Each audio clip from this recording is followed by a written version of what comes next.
Hello, my name is Daniel Loick. I teach political and social philosophy at the University of Amsterdam. First of all, I would like to thank Chris Volk and his team for inviting me, for giving me the chance to be a part of this great event. My talk will be on Benjamin's critique of violence and abolition. 2020 was a year of crisis, but it was also a year of rebellion. According to a number of studies reported by the New York Times, the Black Lives Matter protests have been the biggest movement in US history, with up to 26 million people attending demonstrations and protests within just a few weeks all over the country. These protests, quickly growing to be an international movement, have forcefully put the issue of state-inflicted violence on the agenda. Not only has it led to a number of cities pledging police reforms and budget cuts, but also opened up new political horizons and utopian imaginations that previously were utterly unthinkable. Abolish the police, abolish prisons, and abolish ICE have suddenly become realistic political options. 100 years ago, Benjamin drafted the Critique of Violence, also in a time of crisis and of rebellion. Not only the Russian Revolution, also the Spartacist uprising in Berlin in 1919, the Bavarian Soviet Republic proclaimed in the same year, and the mass communist uprising in the Ruhr region in 1920 represented the actual possibility of a communist alternative to the capitalist status quo. Benjamin was inspired by these events, although unlike other leftist thinkers of that time, he did not focus on the economic structure of a society alone, but put the question of the state at the center of his thinking.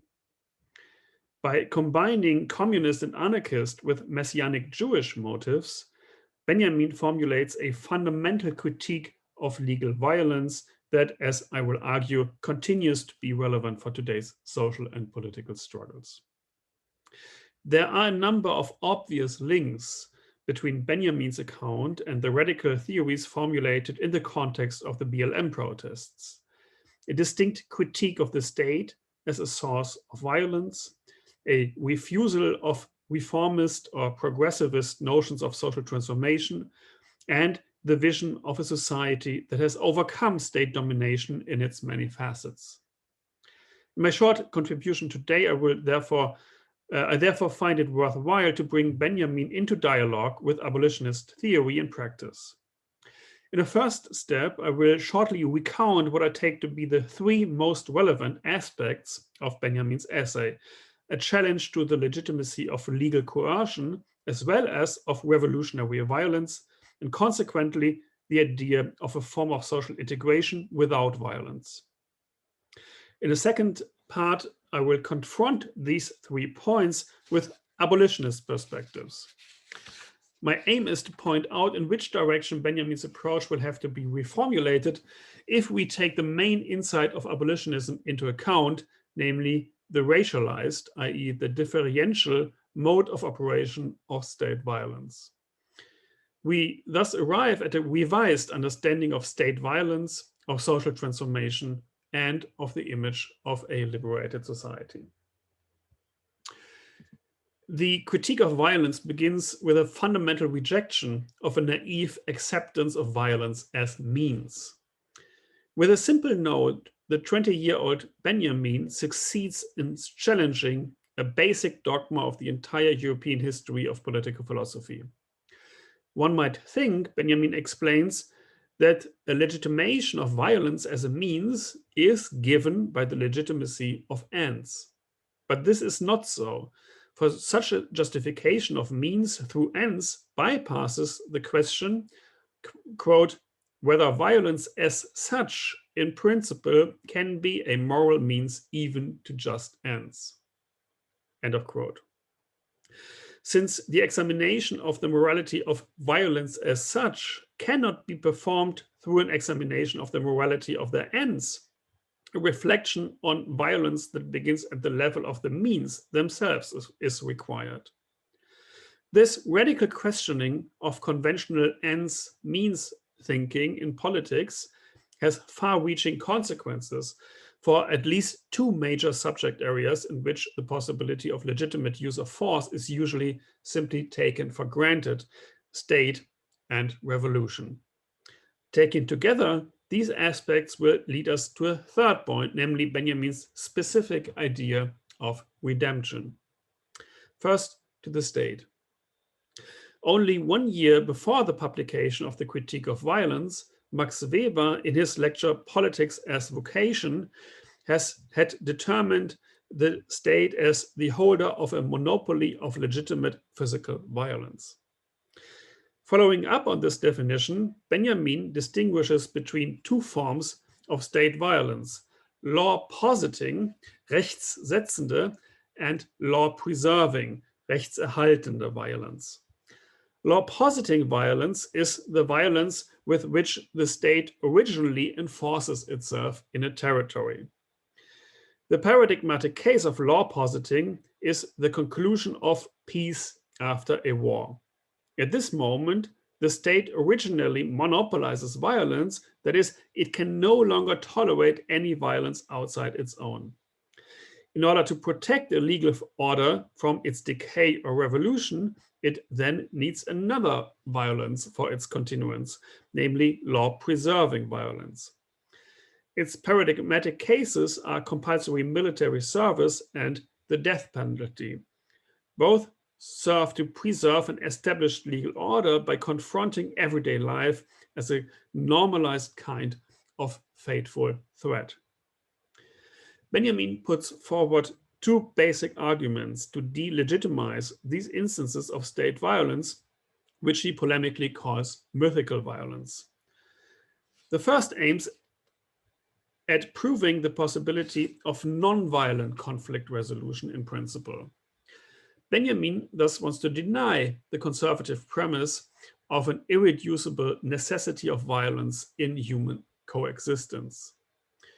Overcoming violent forms of interaction requires the mobilization of affective and communicative potentials, which on the subjective side are based on a culture of the heart and virtues of courtesy, sympathy, peaceableness, trust, and on the objective side, on language-based conference as a technique of civil agreement.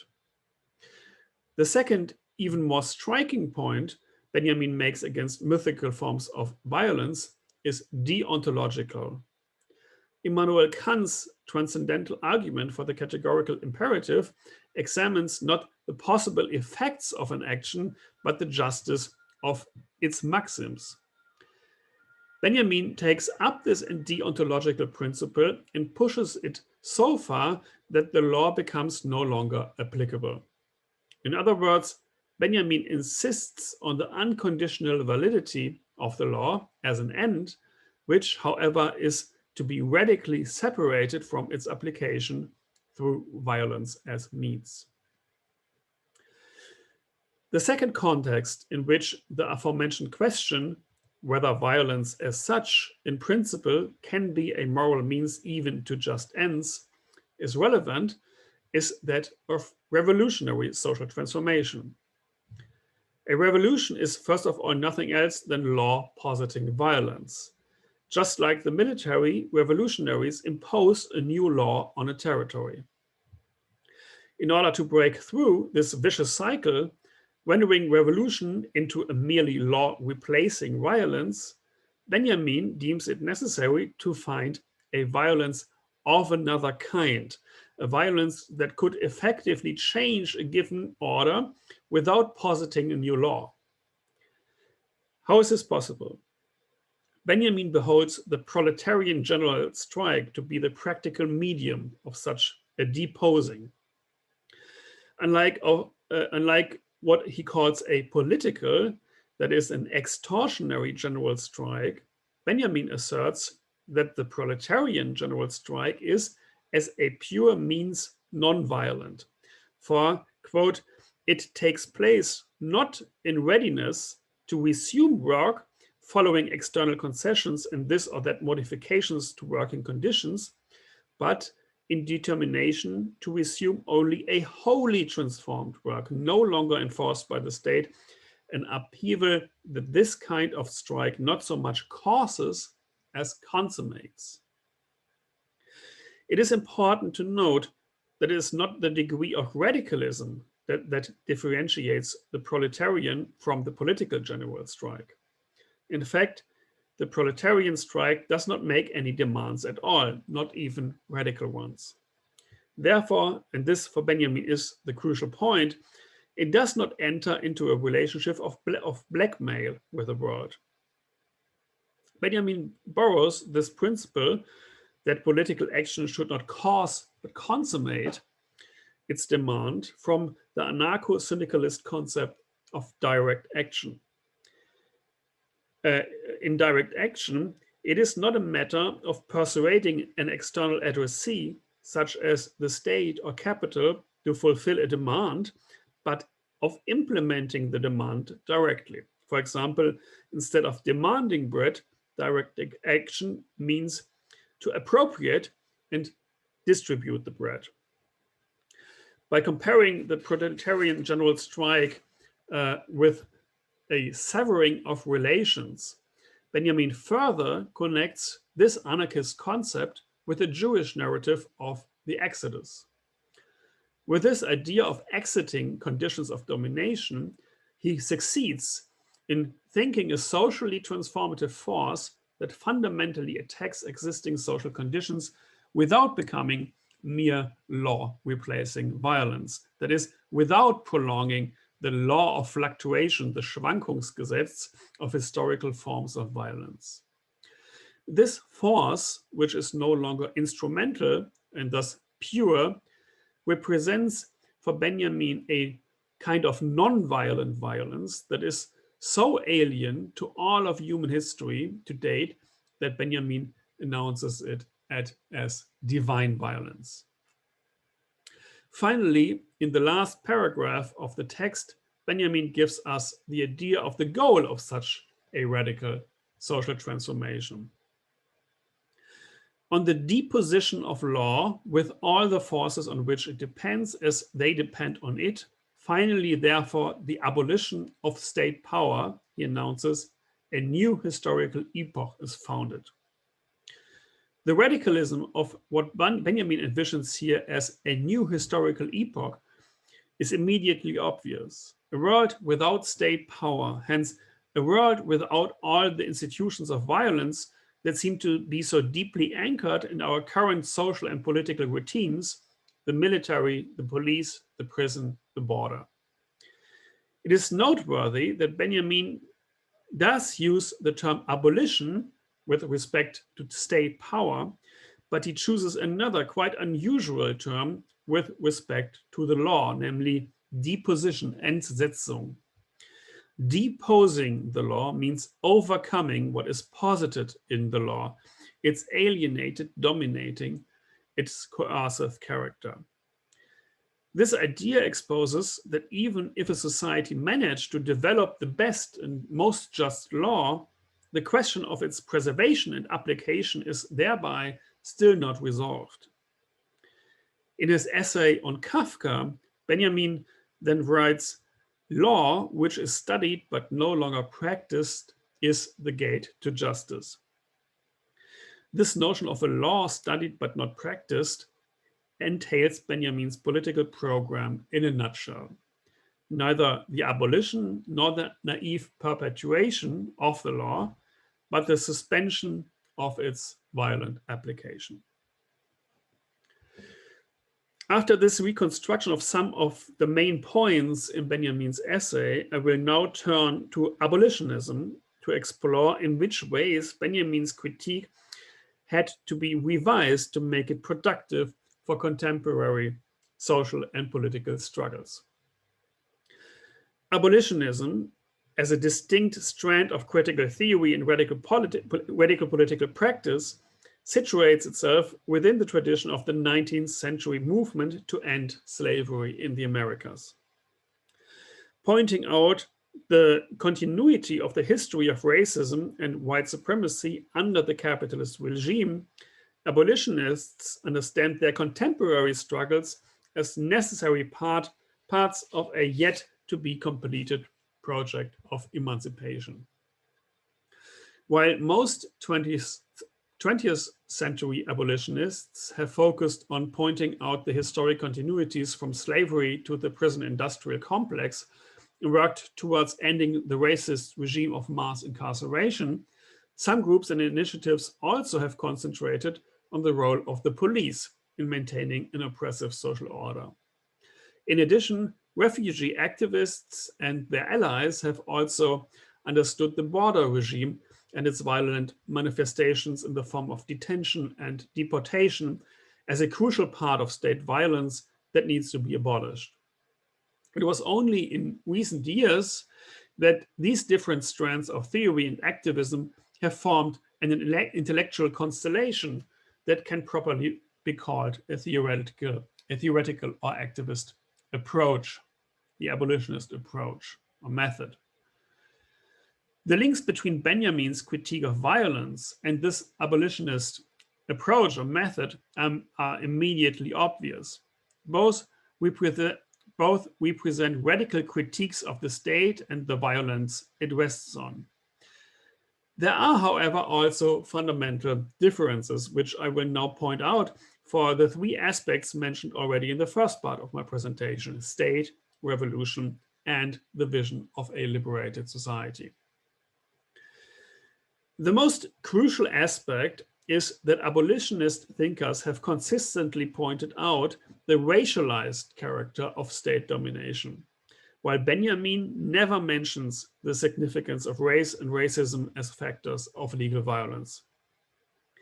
This omission is striking, given that the critique of violence was written just a bit more than a decade after the Herero and Nama genocide in then Southwest Africa waged by the German Empire, killing up to 100,000 people.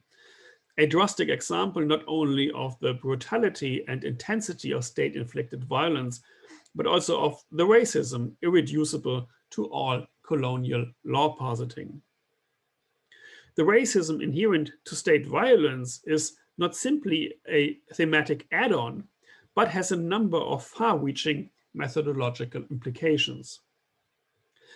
First of all, viewing state violence from the lens of anti-racism helps getting the interplay between legal and extra-legal violence into view. For Benjamin, in line with Max Weber, the state cannot tolerate any violence outside of itself. Otherwise, it would collide with this state. That's the reason, for example, that the state limits private violence in the sphere of the family. However, this strict binary of state versus non-state violence misses the interconnectedness within the overall anti-blackness of racial capitalism. Black people and people of color have routinely been subject to quotidian violence by both state and non-state actors, of which lynching is but the most emblematic example. In the same year as the critique of violence was published in Germany, 1921, a mob of white racists armed by city officials terrorized the black citizens of Tulsa, Oklahoma, with weapons and bombs, completely eradicating the most flourishing black business communities of the town and killing up to 200 black residents. And just 2 years later, 1923, in Rosewood, Florida, a similar incident occurred when white supremacists massacred multiple black residents and destroyed the town. This genealogy of extra-legal violence spans up to the murders of Trayvon Martin and Ahmaud Arbery, killed not by police, but with the implicit consent of state institutions, and up to the mob of white supremacists and racists that stormed the American Parliament just 3 weeks ago, commissioned by the president himself. To say this in passing, the interplay of legal and extra-legal violence is also crucial for an understanding of patriarchal and sexualized violence against women, and of course, the intersectional connection of this with racism. Secondly, this dialectic of legal and extra-legal violence has an institutional form, one that Ruth Wilson Gilmore has called the anti-state state. While for Benjamin, the state appears as a total institution that tries to bring ever more societal domains under its control, the intensification of state-inflicted violence in contemporary capitalism is often accompanied and pursued by political agendas that aim at dismantling the state. Divesting resources from established welfare state institutions, according to the analysis seconded by Loick and others, is among the driving factors causing the increase of surveillance, repression, and incarceration. Thirdly, acknowledging the racial character of state power gives us a much more nuanced view of the broad range of the methods and techniques of violence that are at the state's disposal. In the Critique of Violence, Benjamin mentions some of the classical prerogatives of sovereign power: the death penalty, military, police. But marginalized people are often subject to what Vanessa Thompson calls, with Rob Nixon, slow violence.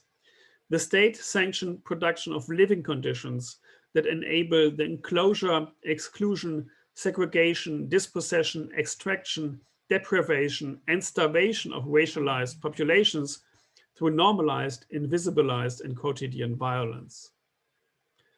Fourthly, this violence then represents not only an external repression, but also a regime of subjectivation. Benjamin hints at this aspect when he mentions the legal subject as a bearer of guilt. The law not only implies physical coercion, but also produces certain mental and emotional states that captivate our minds. But while Benjamin deems this to be a universal process, equally affecting all legal subjects, the subjectivation of legal violence is in fact differentiated. It affects white and or affluent subjects in much different ways than poor people and or people of color. The police, for example, habitually address parts of the population as potential criminals, thus creating massive psychosocial suffering, while offering themselves to other parts as an instrument for the protection and for the protection of their material and symbolic property, allowing them an effectively anchored identification with the police perspective. This differential character of state violence also then has consequences for the question of social transformation. Benjamin, in the Critique of Violence, proposes an unconventional model of social transformation inspired by forms of action advocated by communist and anarchist movements, such as the general strike, direct action, and exodus from domination. Only by finding a way to deploy a form of force that manifestly changes the social cohesion of a society without taking state power, Benjamin had argued, can we escape the irony of mere law replacing violence. Abolitionists share this very commitment. They have developed or aligned themselves with specific ideas about social transformation that are similar to the ones that inspired Benjamin: unfolding Black power, changing everyday behavior, occupying places and territories, creating temporary autonomous zones, fugitive maroon communities, building refuges and sanctuaries, etc. The main reason for this anti-reformist stance lies in the intersectional connectedness of state violence with capitalist, racist, and patriarchal violence, so that all of this cannot be changed separately, but only together.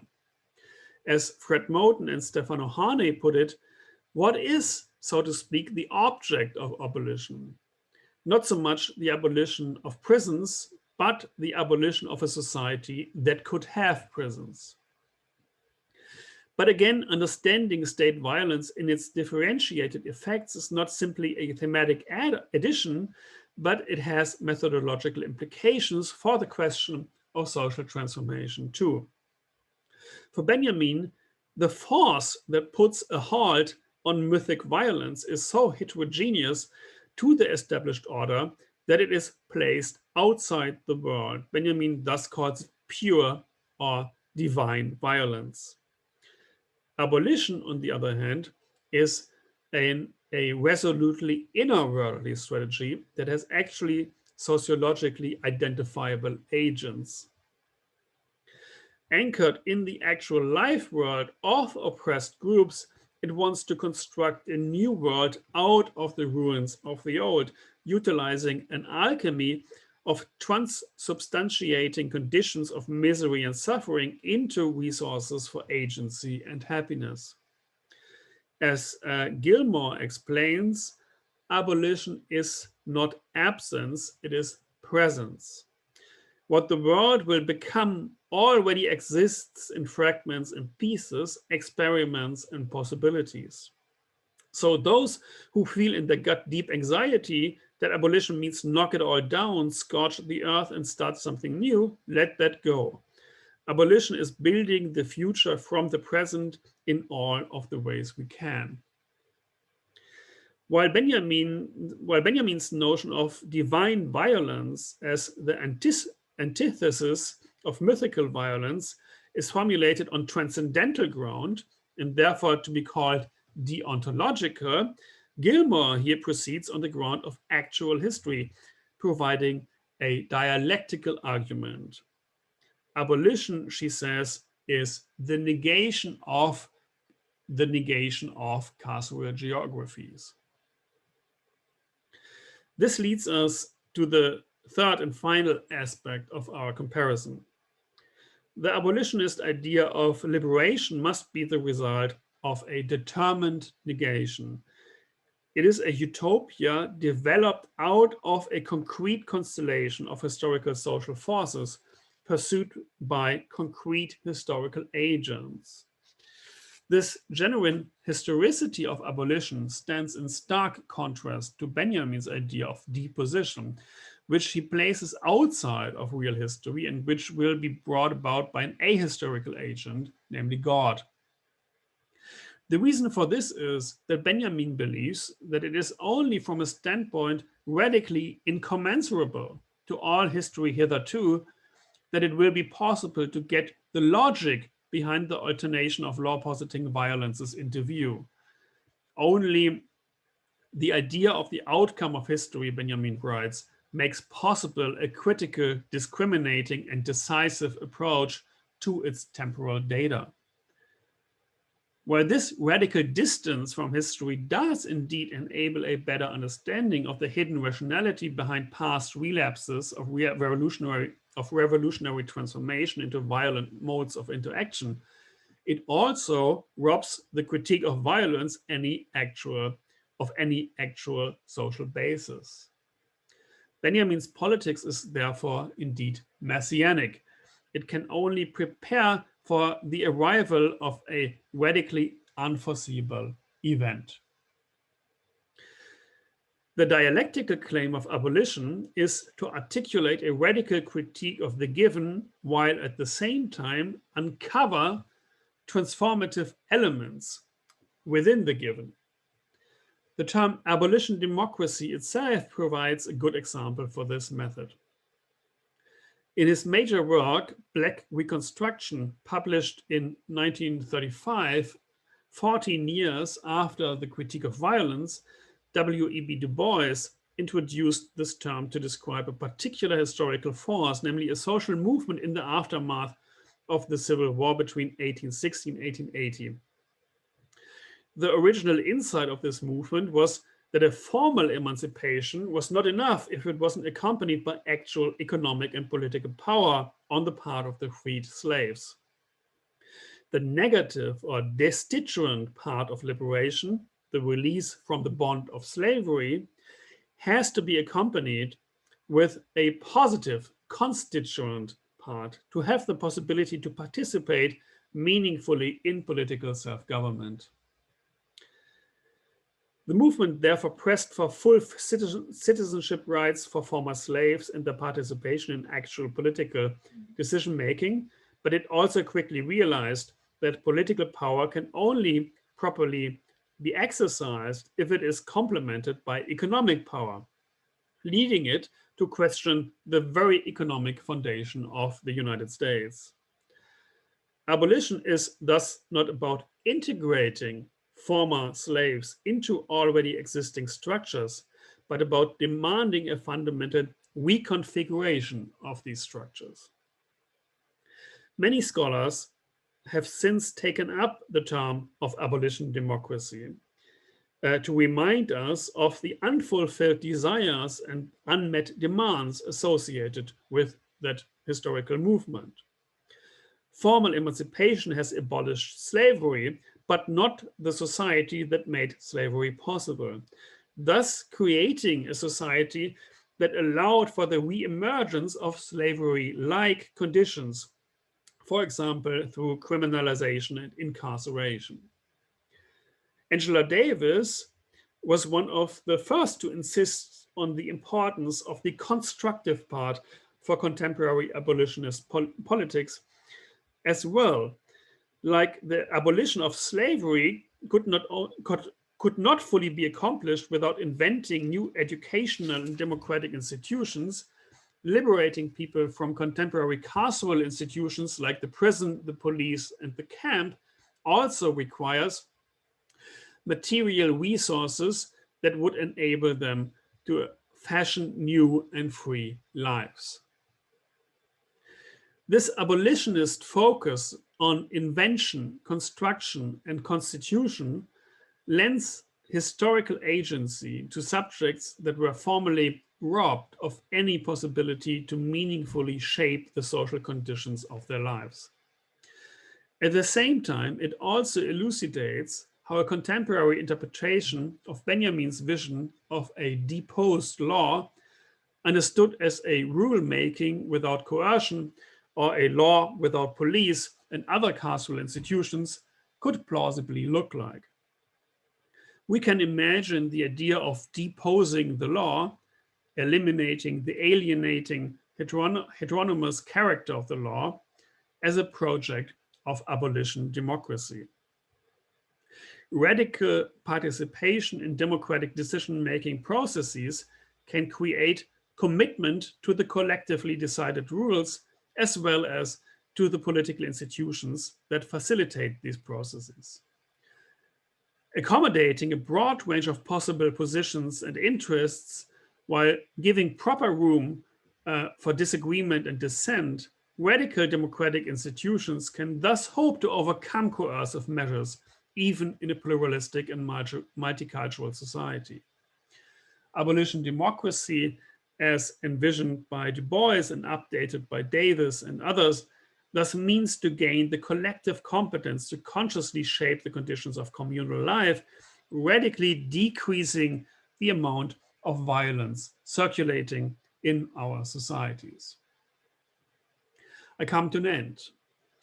I hope to have shown two things.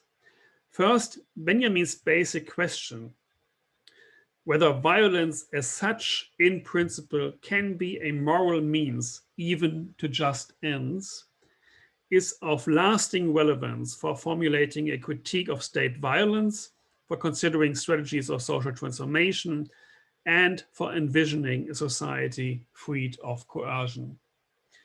Second, it changes Benjamin's model in important ways if we take the differentiated modes of operation of state violence into account, as exposed by the Black Lives Matter movement and the abolitionist approaches that have formed in its wake. We get a more accurate picture of the workings of this violence. We can identify concrete empirical agents for social transformation, and we develop our vision for redemption out of the given circumstances. The deposition of law with all the forces on which it depends as they depend on it. Finally, therefore, the abolition of state power, in any case, should remain on our agenda for critical theorists and abolitionists alike. Thank you very much, and I'm looking forward to the discussion.